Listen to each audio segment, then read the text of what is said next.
Nagising si Meredith na mabigat ang kanyang pakiramdam. Mula sa kinahihigaang sofa sa bahay na inuukupa, ay dinilat niya ang mga mata habang sapu ang ulo. Kanina pa parang binibiyak iyon. Uminom na siya ng paracetamol pero hindi naman nawala kaya pinauwi na siya ni Jonah para makapagpahinga siya sandali. Mula kasi kaninang pumasok sila ay masama na ang kanyang pakiramdam. Pero pinilit pa rin niyang sumama kay Jonah dahil kawawa naman ang kanyang kaibigan. Day off ni isa nilang staff at nagkataon pang ordinaryong araw kaya nag-aalangan sana talaga siyang iwan si Jonah. Mabili na rin kasi ang cafe nila lalo na kapag weekdays. Nagpasalamat din silang magkaibigan dahil silang nakakuha ng pwestong kinatatayuan ng shop nila ngayon. Sabi nga ng mga magulang ni Jonah, buenas daw talaga silang magkaibigan dahil pareho silang masipag at mataas ang pangarap. Masaya sila dahil mabilis na nakilala ang cafe sa lugar. Kahit papaano ay sulit naman ang kita nila sa maghapon. Kung magtutuloy-tuloy ay hindi sila nahihirapang bawiin ang ginastos nila para maipatayo yun. Segundo pa ang lumipas ay pinasya niyang tumayo. Balak niyang pumunta sa kusina para kumuha ng malamig na tubig at nang makainom siyang muli ng paracetamol. Sapo niya ang masakit na ulo ay pupungas-pungas siyang naglakad papunta sa kusina. Nagugutom din siya pero mas gusto niyang uminom ng gamot dahil siguradong hindi naman niya malalasahan ng pagkain kapag masakit ang kanyang ulo. Pero kahit gano'n na lang ang takot at pagtatakang lumukob sa kanyang buong sistema nang sa pagpihit papunta doon ay makita niya si Jason na naroon at mukhang naghahanda ng pagkain dahil nakasuot pa ito ng apron. Sa tingin niya kanina pa ito dito dahil nangangamoy na halos ang niluluto nitong ulam. Kaagad ay nangunot ang noo niya, bigla siyang nilukob na matinding kaba. Naalala niya bigla ang huling pangyayari sa pagitan nilang dalawa ng binata. Nagalit ito sa kanya pero bakit ito narito ngayon? Aatras sana siya para lumabas ng bahay pero nakita na siya nito. Nagmadali itong makalapit sa kanya. Bigla ay nanigas siya sa kinatatayuan dahil sa takot na maulit muli ang ginawa nito sa kanya sa tabing dagat. Pero kumakabog man ng kanyang dibdib ay sinikap niyang wag yung mahalata ni Jason. Baka mas lalo kasing lumakas ang loob nito at gawa na naman siya ng masama. Meredith, anong ginagawa mo dito? Huwag kang lalapit please, takot niyang sabi habang patuloy sa pag-atras. Pero patuloy din si Jason sa paglapit. Bawat paghakbang niya palikod ay ginagantihan din ito ng pag-abante papunta sa kanya. Maya-may nasukol tuloy siya sa pader ng kusina. Napakat siya doon. Nagumpisa na siyang manginig sa takot. Naisip niyang ano man ang gawin sa kanya nito ngayon ay kaya-kaya nitong isakatuparan dahil sila lang naman dalawa ang nasa bahay. Siguradong mas magiging malakas ang loob ni Jason. Lihim na lang niyang nahiling na sana'y mas maliwanag ang isip nito ngayon kaysa noong nasa tabing dagat sila. Nawala kasi sa isip niya at marahil ay si Jonah rin na may duplicate key nga pala itong hawak. Nagpa-duplicate nga pala noon si Jonah at higisa ang ibinigay sa kanila ni Jason. Bagay na nakalimutan niya. Bakit nga ba hindi niya yun maalala? Huwag kang matakot, papunta ako sa cafe kanina pero nakita kong palabas ka kaya sinundan kita dito. Gusto ko lang humingi ng tawad sa nangyari Meredith, maniwala ka. Nito habang umikas pa sa hangin ang isang kamay. Sa lahat ng ginawa at sinabi kong nakasakit sa'yo, lahat ng yun hindi ko sinasadya. Lasing ako at hindi ko alam ang ginagawa ko. Patawarin mo ko Meredith. Dagdag pa nito na ikinainit ng ulo niya. Paano sinabi nitong katuwiran ng mga lasing na kalimitan niyang naririnig sa mga balitang kinaiinisan niya? Lasing at hindi alam ang ginagawa. Sabi ng daddy niya noon ay hindi daw yun totoo. Kahit lasing daw ay may kakayahan pa rin naman daw ang may katawan na sabihin sa sarili kung ano ang tama at mali. Ang iba ay ginagawa lang daw yung alibay, lalo na kapag nahuli sa kasalanang nagawa. At sa tingin niya ay ganun si Jason ngayon. Kalimutan mo na yan Jay, I'm sorry pero kalimutan mo na rin ngayon na naging magkaibigan tayo. Pinapatawad na kita pero sa tingin ko hindi na natin pwedeng ibalik ang dati. Sabi niya na nakatingin ng diretso sa mga mata nito kaya nakita niyang bumalatay na sakit doon. Ang Jason na nasa harapan niya ngayon ay ang Jason na palagi niyang kasama. Malayong malayo sa marahas at pang-insulto noong gabing iyon sa Paradise Island. Hindi mo ba ako pwedeng bigyan ng isa pang chance, Meredith? Hindi ko na ipipilit ang sarili ko sa'yo. Hayaan mo lang na maging magkaibigan tayo ulit. Parang maiiyak pa nitong sabi. Parang bigla tuloy ay nakadama siya dito ng pagkahabag. Kung tutuusin ay marami rin namang nagawang maganda at mabuti si Jason sa kanya. Naging mabait naman talaga ito, tinuring siyang espesyal. Pero gayon pa man hindi na niya kayang makipagkaibigan sa isang taong muntik na siyang gawa ng masama. Hindi niya kabisado ang takbo ng utak nito. Maaring may pagkakataon na maamo ito kagaya ngayon. Pero ano bang malay niya kung sa mga susunod na araw ay maging agresibo na naman ito. Humugot siya ng malalim na hininga at saka siya nagsalita muli. Hindi ko alam, Jay. Siguro sa paglipas ng panahon, pero ngayon, hindi ko kayang umarte na parang walang nangyari. Matapang niyang sabi. Nakita niya kung paanong tuluyang nalaglag ang mga balikat ng binata. Tinitigan siya na nakakaawang mga mata nito, pero matapos ang mahabang sandali malungkot na tumango. Okay, I understand, Meredith. I'm sorry dahil ang laki kong gago. Nang magumpisa itong humakbang patungo sa pinto'y mabilis siyang umalis sa pader dahil madaraanan siya nito. Nakahinga lamang siya ng maluwag nang tuluyan na itong makalabas. Para siyang nabunutan ng tinik. Mabilis niyang kinabig ang pinto para muling isara at ikinabit ang mga lock nun sa ibaba at itaas. Noon unti-unting bumalik sa normal ang kanyang paghinga. Tinuloy niya ang planong pagpunta sa kusina at ang pag-inom ng gamot kahit papakaramdam niya ay parang nawala ang sakit ng kanyang ulo dahil sa takot. 2:00 ng hapon nang mahimasmasan siya. Pinagpawisan siya kaya bahagyang umigi ang kanyang pakiramdam. May natira pa silang pagkain ni Jonah kanina na binaon nila sa shop kaya nakakain din naman siya kaagad. Okay na siya. Siguro masyado lang siyang napagod nitong nagdaang araw kaya sumama ang kanyang pakiramdam. Matapos makakain ay pumunta siya sa sala.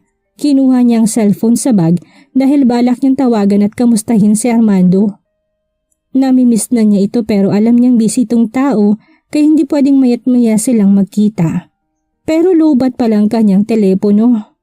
Dali-dali niyang kinuha ang charger para i-charge ang kanyang cellphone. Pagkatapos ay tinipan niya ang numero ni Armando na kabisado niya noon pa man bagaman wala sa kanyang contacts. Pero cannot be reached iyon. Understandable naman dahil maaaring nasa kabilang appointment ito. Pwedeng walang signal sa lugar kung saan ito naruroon hindi naman siya nag-aalala. Siguradong mamayang gabi tatawag naman ito sa kanya. Ilang sandali pa ang lumipas at bigla siyang nakaramdam ng pagkainip. Nag-text siya kay Jonah at sinabing babalik na lamang siya doon sa cafe. Pero sinabi nitong wag na lang at mamahinga na lamang siya sa bahay at sa halip ay bukas na lang ulit pumasok. Pinagalitan pa siya ng kaibigan, kaya wala siyang choice kung hindi ang sundin ang gusto nito. Dala ng kawalang magawa ay nagbukas siya ng TV. Sa news channel niya yun nilagay at nagkataon naman na ang programa ay kasalukuyang kinakapanayam ang mga batang alkalde ng Region 3. Biglay nabuhay ang kanyang interes sa palabas.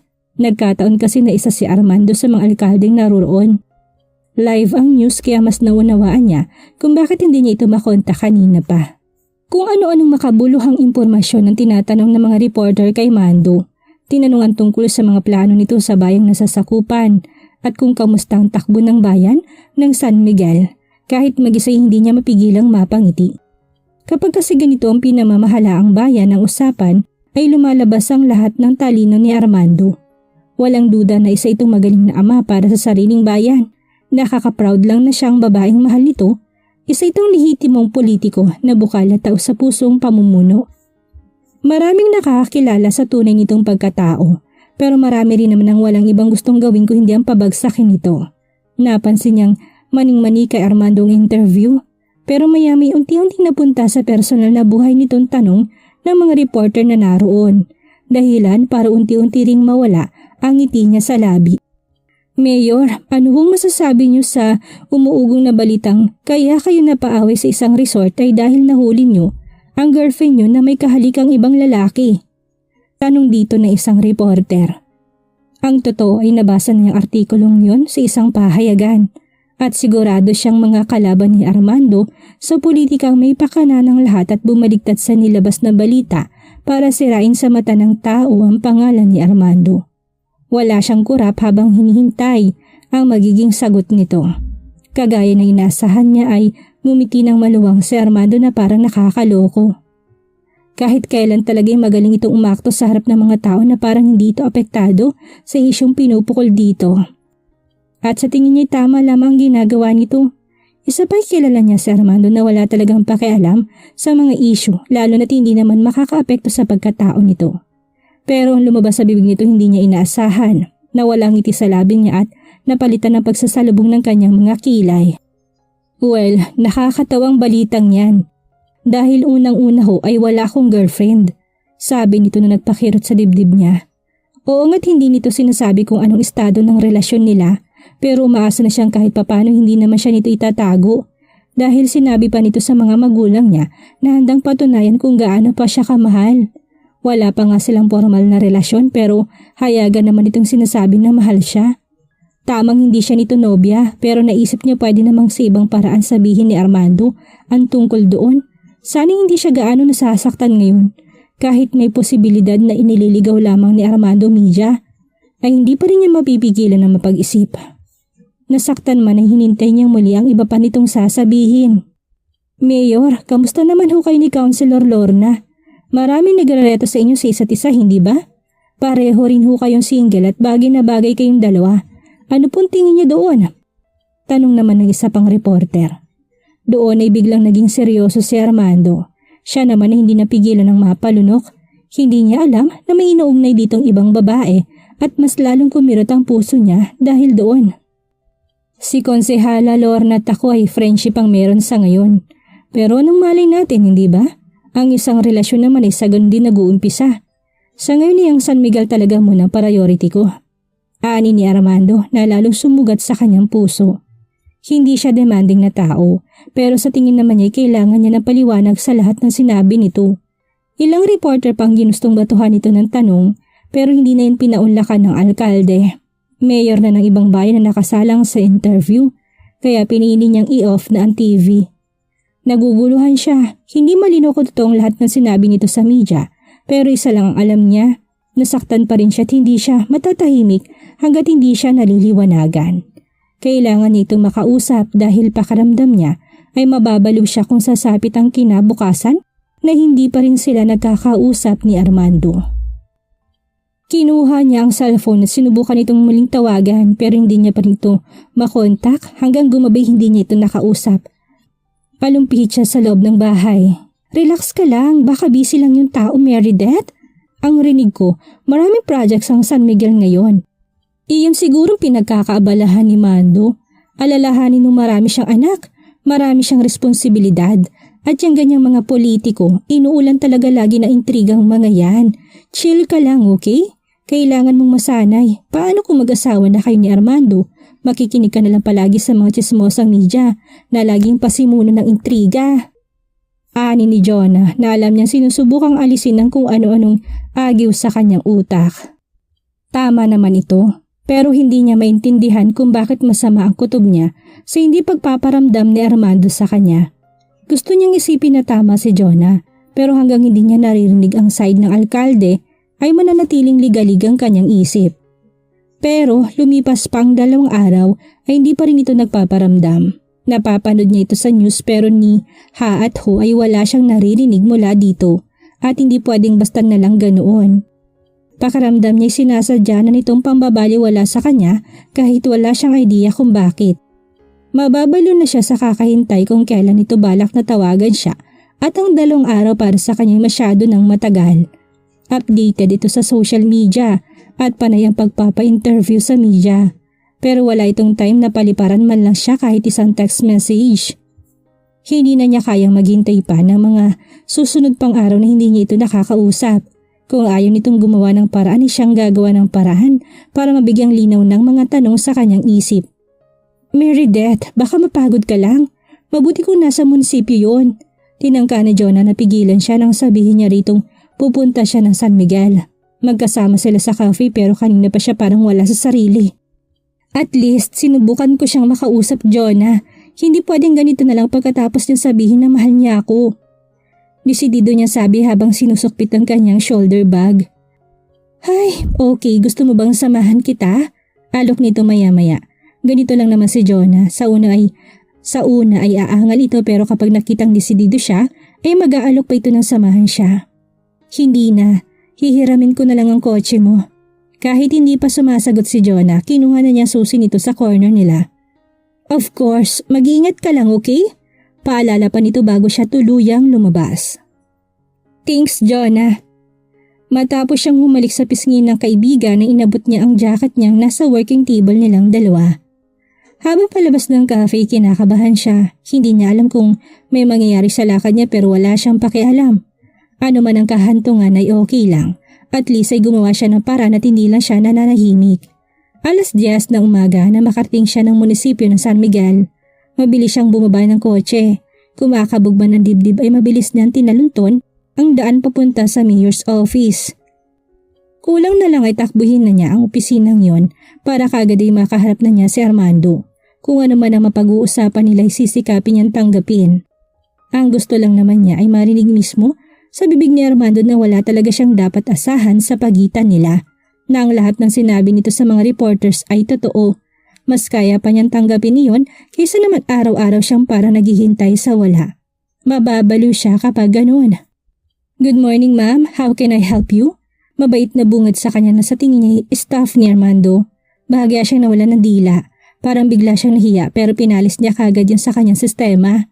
Narito na siya kaya kailangang hindi masayang ang kanyang pagod. Isa pa'y mahalagang kanyang sadya kahit pa personal iyon. Hi, I'm Meredith Laho. Can I talk to Mayor Armando? Nakangiti niya sabi. Nakalimutan niya hindi nga pala basta-basta nakikipag-usap sa isang mayor, lalo't walk-in lamang na kagaya niya. Naisip niyang marahil din ay bago lamang ito doon dahil hindi nito napuna na animoy na buhay sa katauhan niya ang namayapang asawa ng boss nito. Kung matagal na kasi itong naninilbihan kay Armando, siguradong kilala nitong kakambal niyang si Melanie. May appointment po ba kayo kay Mayor, ma'am? Magalang at nakangiti rin itong tanong sa kanya. Wala, miss pero kilala naman niya ako. Ani ang kinakabahan na dahil baka bigla nitong sabihin na hindi pwedeng harapin ni Armandong walang appointment. Ma'am, kailangan po kasing may appointment kayo kay Mayor bago niya kayo harapin. Isa pa po may kausap pa po sa loob si Mayor Armando. Sabi nito na parang nabasa yatang iniisip niya. Willing naman ako maghintay dito miss, pamimilit pa rin niya. Hindi siya papayag na hindi niya ito makakausap ngayon at masayang ang lakad niya. Kahit abutin siya rito ng gabi ay maghihintay siya makausap lamang ang alkalde.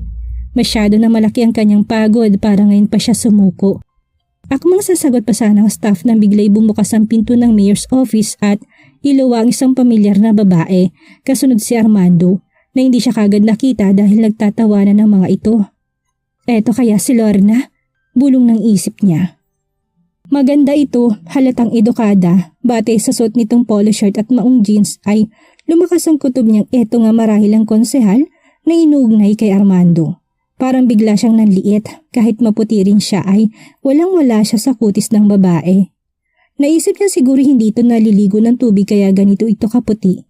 Bukod sa magandang mukha ay maganda rin ang hubog ng katawan ng babae. Humahakap sa katawan ng suot nitong jeans kaya naman exposed sa maliliit nitong bewang. Sa pag-ikot ng mata niya nakita pa niyang hayagan din kung hawakan ito si Armando. Nakahawak ito ngayon sa braso ni Armando at doon na pa akong mga mata niya. Sa pag-angat niyang muli ng tingin noon niya nakitang nasa kanya ng mga mata ng alkalde na walang ngiti sa mga labi nito nang matitigan siyang mabuti. Para pang ang inis ang pumalit doon nang makita nitong presensya niya. Ilang saglit sila nagkatitigan. Pero si Armando din ang una nagbawi ng tingin. Ang buong akala niya'y magiging masaya ito pag nakita sa kanya pero hindi pala. Mas lalo tuloy siyang nagtakat na guluhan. Mila, anong susunod kong appointment? Maya may tanong ito sa sekretary na bahagya lamang nitong nilingon. Parang hindi siya kilala na dinaanan lamang nito ng tingin. Excited siyang makita ito pero ito hindi man lang niya kinakita ng excitement sa muka. Parang inismiran pa nga siya na makita nandun siya. After lunch pa po, Mayor. May meeting ho kayo kay Bukal Jassy. Pero nandito ho si Ma'am Meredith, Mayor. Wala siyang appointment pero kailangan daw ho kayo makausap. Muli tinapunan siya ng matabang na tingin ni Armando at aminado siyang nasaktan siya dahil doon. Pagbalik ko na Mila, may lakad lang kami ni Lorna. Sabi nito na parang hindi talaga siya nakikita. Daig pa niyang sinaksak sa dibdib ng mga sandaling iyon dahil sa tahasang pag-iwas sa kanya ng alkalde. Nilalamon ng pagtataka at samot-saring tanong ang kanyang utak kung anong klaseng kasalanan kaya ang nagawa niya at nagkaganito bigla sa kanya si Armando. Nag-iisip siyang pilit kung bakit biglang tumabang sa kanya ang alkalde pero wala talaga siyang maisip na dahilan. No, hindi lang basta ito tinabangan sa kanya kung hindi galit ang nakikita niya sa mga mata nito. Sweet pa ito sa kanya noon sa Paradise Island at kulang na nga lang ay patayin ito si Jason nang makitang gusto niyang gawa ng masama ng binata. Pero anong nangyari at biglang nagiba ang ihip ng hangin? Bakit may pakiramdam siya na galit ito sa kanya sa hindi niya mahawaring dahilan? Pilitin man niyang isipin kung anong naging problema nila ay wala talaga siyang maalala. Wala silang pinagawayan o kahit pinagtalunan man lamang. Kung tutuusin siya pa nga ang dapat magalit dahil ilang beses niya itong tinatawagan pero hindi ito makontak. Cannot be reached. Pagkatapos ay ito pang isa sa lubong nito sa kanya, nang inakala pala niyang busy lang ito hindi totoo bagkus ay sinadya nitong hindi magparamdam sa kanya. Na sinadya nitong deadmahin siya kaya naman ganun na lang kabigat sa kanya ang lahat. Dumadagdag pa sa sama ang kanyang loob ang isiping ginaganon siya ni Armando sa harap ng ibang tao. Mando! Tinangka niyang kausapin at pigilan ito sa pag-alis pero hindi na niya nagawa nang alalayan na nito sa siko si Lorna at tuluyang lumayo sa opisina. Gusto niyang mainis sa ginawa nito, maliwanag na pinagmukha siya nitong tanga sa hindi niya malamang dahilan. Nalit ang pakaramdam niya dahil para siyang isang cheap na babae na naghahabol dito pero ito wala namang pakialam sa kanya. Maya-may naramdaman na lamang niya tumutulo na palang kanyang mga luha. Nang mapadakong tingin niya sa staff nito'y habag ang nabasa niya sa mga mata nito para sa kanya. Gustuhin man niyang burahin ang pait at sakit na nasa kanyang mga mata ay huli na. Nakita na nito kung gaano siya kamiserable. Nahihiya man siya dahil magmukha siyang tanga sa ilang staff nitong naroon ay wala na siyang magagawa pa. Ang saya at excitement na nararamdaman niya kanina ay mawawalan pala ng saysay. Dahil ang akala niya na busy lang si Armando kaya hindi siya nagagawang tawagan ay may iba na palang dahilan. May Lorna na pala sa buhay nito ngayon at ang mas malala pa'y galit ito sa kanya kahit alam naman niya sa sariling wala siyang ginagawang masama. Okay lang kayo ma'am. Pinipilit niyang umiti kahit papakaramdam niya ay punong-punong kanyang dibdib nang balingan siya ng sekretary ni Armando. Baka sa mukha nitong awa para sa kanya nang makita nitong umiiyak na siya pero hindi naman ito malaman kung anong gagawin para patigilin siya. Pinilit niyang umiti kahit papakaramdam niya ay nagmukha lamang siyang tanga nang gawin niya yon. Ayos lang ako miss. Pinahid niya ng likod ng palad ang pisngi para tuyuin ang luhang nalaglag mula doon. Salamat ha, mauna na ako. Paalam niya rito. Lumabas siya ng munisipyo pero wala siyang balak na tuluyang umalis. Hindi siya papayag na pagmukhain siyang tanga ni Armando ng ganun-ganun lang. Oo nga't nagawa nitong deadmahin siya. Pero hindi siya papayag na hindi malaman kung bakit ito nagkaganoon. Kailangang malaman niya ang dahilan kung bakit ito nagalit. Kailangang maliwanagan siya at hindi siya titigil hanggang hindi sila nakakausap ng masinsinan. Sabihin ng cheap siya pero wala na siyang pakialam. Tutal ay nagmukha na siyang naghahabol dito. Lilinawin niyang lahat kung anong problema ni Armando. Pumasok siyang muli sa kotse ni Jonah. Hihintayin niya makabalik si Armando at kakausapin niya ito kahit pamukhang wala itong balak na gawin niya sa kanya. Matyaga siyang naghintay habang wala pa ring patid sa pagtulong kanyang mga luha. May 2 oras din siguro siya doon nang sa wakas ay makita niyang pumapasok ng muli sa parking lot ang kotse ni Armando. Kasunod ang isang sasakyan na sigurado siyang bodyguards nitong sakay. Tinayo niyang basang mukat dali-dali siyang bumaba ng sasakyan. Na makita niyang umbis si Armando na kotse ay lakad takbong ginawa niya para lamang abutan ito. Seryosong mukha nito at bahagyang nakakunot ang noo. Sa pagkakataong yun hindi na nito kasama si Lorna kaya mas lalo siyang nagkaroon ng lakas ng loob. Malapit nito sa entrada ng munisipyo ng abutan niya. Hinihingal siya talos kapusin ng hininga pero wala siyang pakialam. Mando! Huminto ito't kunot ang noong nilingon siya. Mas lalong nagsalubong ang mga kilay nito nang ganap siyang makita. No, hindi lang basta nagsalubong ang kilay, kung hindi nagdilim pang anyo nito. Pagkatapos ay sinenyasan nitong mga kasamang iwan muna silang dalawa. Nang makaalis sa mga bodyguards nito ay luminga muna ito sa paligid. Pakiramdam tuloy niya isang krimen ang kausapin ito sa publiko. At kumikirot ang kanyang puso dahil doon. Dati naman ay hindi ito ganito. Kahit sinusungitan siya nito noon kapag kasama siya nito, sa pangangampanya hindi niya naramdaman kahit kailan ang ganitong feeling. Na para bang hindi nito gustong makita sila na madlang magkasama. Nahihiya ba si Armando kausapin siya sa pampublikong lugar? O baka naman nag-aalala ito na baka makita sila ni Lorna na magkausap at ayaw nito na magselos ang babae? Kung ano-anong tanong ang lumulukob sa kanyang isip pero sinikap niyang iwaksi ang mga yon. "Let's talk, Mando," sabi niya pagkatapos ng mahabang sandali. "What do you want this time?" Sarkastiko nitong sabi. Hindi niya maintindihan pero pag-aakusang nababasa niya sa mga mata nito ng sandaling iyon. Wala na kahit kaunting pagmamahal na basang-basa niya sa mga mata nito noong nagtapat ito ng damdamin sa kanya. Kulang na lang ay magmakaawa siya dito para sabihin kung anong kasalanan niya. Huli na nang maramdaman niyang nangingilid na naman ang kanyang luha. Bigla na may nagbawi ito ng tingin. Sobrang sakit ang kanyang nararamdaman na mga sandaling iyon. Hindi niya akalain na darating siya sa puntong ganito na kulang na lang ay lumuhod siya para lamang sabihin ito kung anong naging problema nila. Bawat salitang lumalabas sa bibig ng alkalde parang kutsilyong humihiwa sa kanyang dibdib. Bawat tingin dito sa kanya na kahit konti walang bakas na pagmamahal, para siyang kinukurot ng paulit-ulit.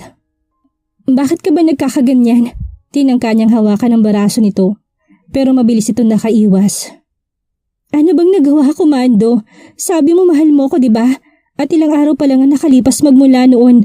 Bakit may pakiramdam akong galit ka sa akin? Come on, please tell me. Hindi yung ganitong nanguhula ko kung ano bang nagawa ko." Ang pinipigil niyang luhay tuluyang nalaglag. Sunod-sunod ang mga yun na naging dahilan na kagad na panlalabo ng kanyang mga mata. Kitang-kita niya na magtagis ang bagang ni Armando at waring nagpipigil na muli siyang harapin. Mas matigas ang anyo, mas puno ng galit ang muka. "Stop acting as if wala kang ginawang kasalanan, Meredith. Kapareho ka rin ng iba." Anito na lalong kinalito niya. Pigil na pigil nitong sarili. Nagsasalita ito pero bahagya lang halos bumubuka ang bibig dahil sa nangangalit na mga ngipin. Gayunpaman hindi niya maintindihan kung saan ito nanggagaling, kung anong pinaguhugutan ito para magsalita ng ganoon. Siya naman nang lumalim ang kunot sa noo. Ang kalituhan sa kanyang sistema ay mas lalong lumala. "Ano bang sinasabi mo?" Nitong tanong niya dito. Muli niya itong tinangkang hawakan pero muling pumiksi si Armando na ani mo ba'y nakakahawa siyang sakit kaya ayaw nitong mahawakan niya. Ngumisi ito nakakaloko pagkatapos saka siya tiningnan ng tingin nakakainsulto. Gusto niyang manlate dahil doon. Hindi niya deserve ang ganituhin ni Mando lalo't inosente siya. Ayaw man niya pero unti-unting nilulukob ng galit ang kanyang dibdib para sa lalaki nagturo sa kanya kung paanong magmahal. "I know you're kind of gay, Meredith. I hate saying this pero pareho rin kayo ng kakambal mo." Panunuyang nasa tono nito kaya tuluyan na siyang hindi nakapagpigil.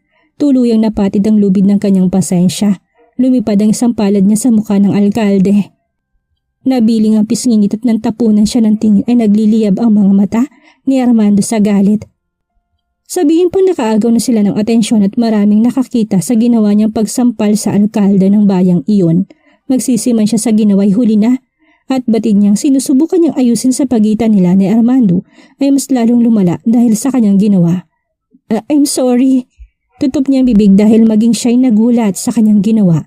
Hindi siya makapaniwalang nasampal niya ng gano'n na lalaking nagturo sa kanya kung anong ibig sabihin ng pagmamahal at totoong kahulugan nun. "Leave now." Anito na halata nagpipigil dahil halos hindi naman nakabuka mga labi. Pinigil niya sariling mapahugulhol dahil sa ginawa nitong pagtataboy sa kanya. Noon ay ilang beses na rin siyang pinagtabuyan nito pero ngayon ay mas masakit, mas doble ang sakit kung tutuusin. Dahil pagkatapos niyang umasa na magiging maganda ang samahan nila ay hindi naman pala. Parang pinasabik lang siya ng tadhana at parang panaginip lang na dumaan ang lahat. At ngayon nga'y heto ng katotohanan. Pinagtatabuyan siya ni Armando na parang isa lamang siyang pulubi na namamalimos sa daan. Parang wala silang pinagsamahan. Bagaman masama ang kanyang loob ay taas noon niya itong hinarap. Padaskol niyang pinahid ang mga luhang natitira sa kanyang mga mata at pagkatapos ay pinatapang niya ang kanyang anyo. Wala siyang kasalanan dito kaya hindi dapat siya ang sumuko. Siniguro niyang makikita ni Mandong puot at pagkasuklam na kanyang nararamdaman para dito ng mga sandaling iyon. She knew that this is the end of her and Armando. Pero alam niya wala siyang magiging pagsisisi sa huli dahil ginawa niyang kanyang part. Sinubukan niyang magkalinawan sila pero itong masyadong matigas at tumanggi sa pag-uusap na gusto niya sanang mangyari. Anong mangyayari ngayong tila tuluyan na nagkasira si Armando at Meredith? Malaman pa kaya ni Meredith ang dahilan ng biglang pagbabago ni Armando sa kanya? Yan ang ating alamin sa susunod nating kabanata.